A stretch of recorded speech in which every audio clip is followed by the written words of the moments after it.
So in the time that we're in at the moment, many of us are experiencing rapid change in our lives, and we can see that around us. That when there's normally small amounts of change that will occur, everything is always in that constant state of change. There are times when some of the biggest stuff in our life, relationships, some of our ingrained truths, that they start to unwind and they start to be tested, and it gives us an opportunity to look at them and to grow out of the old perceived versions of what we are, out of the limitations that that can create and the stories of those realities and those truths can create. But because they're the really heavily ingrained truths that we identify with, they can start to feel really uncomfortable as we meet them, and it can make us feel quite overwhelmed, and it can sometimes feel quite traumatic as it comes about too. And where I encourage you to meet all of this is just an understanding that as you experience the feelings and the emotions and the sensations that come up with these changes, just watch where that is being experienced and how you are experiencing each of them. What are the feelings that are coming up for you? Why are you feeling that? What stories are they attached to? What are the truths that you're attached to? What are the agendas that you maybe are prescribing towards? And this can come up in a bunch of different ways. So it's relevant for each of us in our own individual way, but we're having a collective experience of this. We're all experiencing the same stuff, the same shift, because it's an integration of frequency as we expand into something more complete, but it's our own experiences that we're meeting with this. So quite often what happens is that we'll have a response from the body, and we'll have a response from our mind and from our ego in a reactive way to change, to something no longer being what we thought it was, or requiring it to move into something else. And for example, if this is a long-term relationship, a partner, a friendship, or work environment, you can see how if we've been in that for a long time, we've developed a sense of comfort and also a perception of what that is, which maybe doesn't match up with the other person or the other space or the environment that we're in, because maybe the other person or the other party in the relationship are not seeing things the same way. So instead of having this nice harmonious coming together to contribute to something and grow together, if that's not matching up anymore and we try to make it happen, then it creates an abrasiveness, and it creates issues, and it creates tension and trauma. And so when we meet that, this tension that's created and the energy that's associated with that is felt through the filter of the body and the mind, and then it's integrated through the ego to try and figure out what to do with that. So the most basic principle for this is thinking of the survival mechanisms that the body has. So if we touch something hot, the system recoils. It wants to avoid pain. It wants to avoid discomfort. And it's doing that based on learned behaviors that and experiences had in the past. So previously, as a child, in a previous relationship, whatever it might have been, something may have happened that has allowed the mind and the body to think that it can perceive every new interaction that's going to be similar to that in the same way. So it will develop a protective mechanism. In that protective state, it holds tension. And it would have done this in the initial instinct to hold the memory of that in the body. And so what we're meeting is tension within the body. We're meeting tension within the emotional state. We're meeting tension within the energetic bodies. So this is a comfortable state to be in. Even though it may not seem so, it's actually more comfortable for the body and the mind and the ego to be in a protective, restricted state than to be open and expansive and vulnerable. Because in that state, it has the perception that it can be harmed. And the restrictive state, the limited state, is the body trying to limit the ability to be hurt. So if we're living our life through this filter of the body, if we have identity based in that, if we're allowing our emotional reactivity to guide us through our decisions in our life, if we're allowing our ego to play and express itself in our life and allow action to be taken from these places, then that's going to create more of the same stuff. Yeah, it's going to create more tension within the body, more restrictiveness, and more perception of separation from everything that we're interacting with within our life. But what I encourage you to do, and this is really the work that I'm lit up with, is to move into what it is that extends beyond that. What is it that's constant through all of the experiences of the emotions back and forth and up and down, and the body changing through our whole life? It's on this soulful level. It's that which is perceiving all of these experiences, the truest expression of you, the clearest expression of you, that if we can move our focus towards that and allow ourselves to be conscious that in each of these interactions that we have, pleasurable, uncomfortable, whatever, that it's still us that's moving through that as this constant energy and this constant awareness of what it is. So we don't need to feel drawn into the fluctuations of everything. We are simply seeing them play out, and we can see them more clearly for what they are because we're meeting it from our own truth.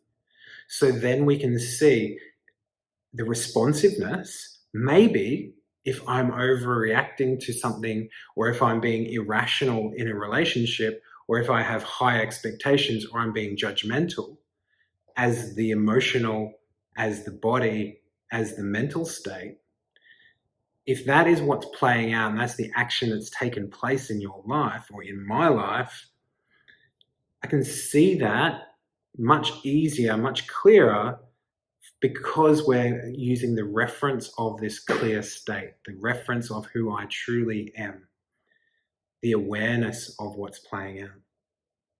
And initially, when we see that, it's really uncomfortable. It's really confronting, because it takes a lot of courage to do that, to sit back and truthfully meet ourselves for who we are and where we are, and account for all of the behaviors, all of the actions, all the decisions that we have made and that we are making currently. And it takes on responsibility that where we are at is of our own making. Where we are at is of our own creation, because it has come about from our own responsiveness to the environment to create action into those areas. So if you're feeling something that is disjointed, if you feel like you're hitting your head against the wall, if there's something that you can't quite figure out, the first thing is to acknowledge that that was of your making. It is of your making. And you may not need to understand how exactly. That may come clear as you sit with it. But it's an acknowledgement that you are the creator of your reality. And as such, only you are able to create change in what is happening for you. But we get programmed so much by society to start looking external, blaming other people, becoming the victim of reality. Oh, this happened to me, woe is me. Well, what if we look at it the other way? This happened because it was there for me to experience, to create a potential learning opportunity for me to integrate and grow. And in doing so, I expand myself. I could create a more full potential. It's not more, but it is. It's this paradoxical thing that we are complete at every point through this expansion process.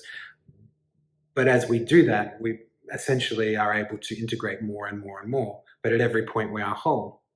And this is the beauty of this, that as we meet any of these moments that maybe are uncomfortable or challenging, or forming an identity around something that we're playing into, as we meet that and integrate it, it allows us to expand into more and sense more and feel more and be more, and do that with more ease, because it doesn't need to be hard. It doesn't need to be traumatic. It doesn't need to be difficult. In fact, every time that you're feeling that, it's most likely because you're meeting it on one of these other levels instead of on your soulful level, on your truest, clearest level. And that's why I remind you, take check of where you are, what you're integrating, what you're meeting, and have a think about, have a feel into where can you take responsibility around that? And then what can you do with that? And so many of us feel this desire to work hard at fixing something that doesn't quite feel right. And if we work hard, if I sit down and meditate 5 times a day and live on a mountaintop and eat vegetables and drink clean water, then the harder I work at that, the more of these things that I tick off, then that will allow me to do all of this. And that's quite true. You know, if we are meeting some of those things, they're quite beneficial for our system, and they will assist with the system. But be careful of where you're meeting them, because sometimes this is the mind jumping in and looking for a tick box to say, well, if I tick all these boxes, then that's going to lead to this outcome for me. And the sooner I can tick the boxes and the more boxes I can tick, then the better things are going to be for me. And that is seeded in a dissatisfaction for where we're at. So when you feel this need to do more to change what's happening, before you run away with that, just stop and just come back to where you are now. And before you take action, meet what you're in right now with an acknowledgement that it is perfect. It is exactly what you are meant to be meeting now, because you have created it. And the clearer that you can meet it, then the clearer you'll integrate it, and more easeful the process will become for you. You don't need to work hard at this stuff, because when you meet an interaction, if you meet an awareness that's coming up for you, and that might be a relationship issue or a decision that maybe needs to be made, you can feel this stuff coming. When it is truly aligned for you, there is no alternative option than what is true and what is necessary. If you're mulling over whether you should have a decision of one thing or another, you're not clearly connected into this full state, or it's not the time to take action on it. Because it'll be the mind and the ego and the body looking at the way of ease. I don't want to get hurt, so I'm going to take this easiest path short term. But that may not be the way that will allow you to move into your best self and grow more efficiently and move into that more clearly. So when we sit with this and we can just allow ourselves to be aware of what is, accept that what we're meeting is perfectly aligned, it's what we are, and then just feel into it and think, well, if I persist with this, does this still resonate clearly with that sense of me that is the purest truth of me? And if it doesn't, then ask the question, well, is there a potential for these things to match up? If I meet that with love and compassion, is there ability for this to persist in the same space? Or is it something that with love, it just needs to move on into itself and we move this way? Yeah. And it's a much more gentle and it's a softer process that will come about. It doesn't involve trauma. It doesn't involve judgment. It is simply meeting something for the truth that it is. And the frequency of truth, when we talk about this truth of self, what we truly are, and being able to perceive the truth of an interaction or the truth that we see in someone else, this truth resonates with the same frequency as unconditional love. Okay? And this unconditional love is being able to just meet something as it is and to love it as it is. Not needing for it to change, not needing for it to be something more, not needing for it to be any different. It's an allowance for it to be what it is. The more that we can meet ourself and then our environment and our interactions with that frequency of allowance and just meeting something, just it's okay what it is. And then from that space, being able to clearly see what it is because we can see the truth of it, then there will naturally come an urge and a sensation to take action. And the action will arise out of that place.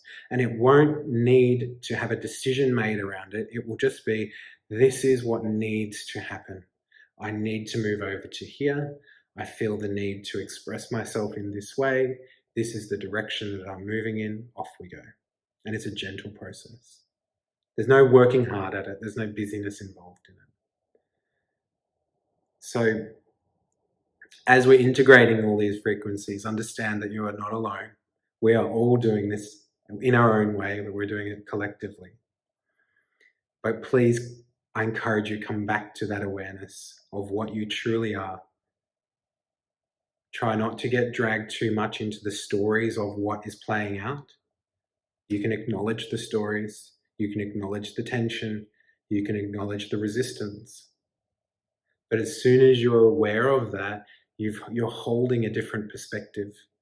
You're not identifying as all of that stuff. You're able to sit in this place that is aware of it, and then we're experiencing it. And then we can see why we're experiencing it. And then we integrate it, we hold a harmony with it, and it heals and it moves on. I hope this is useful.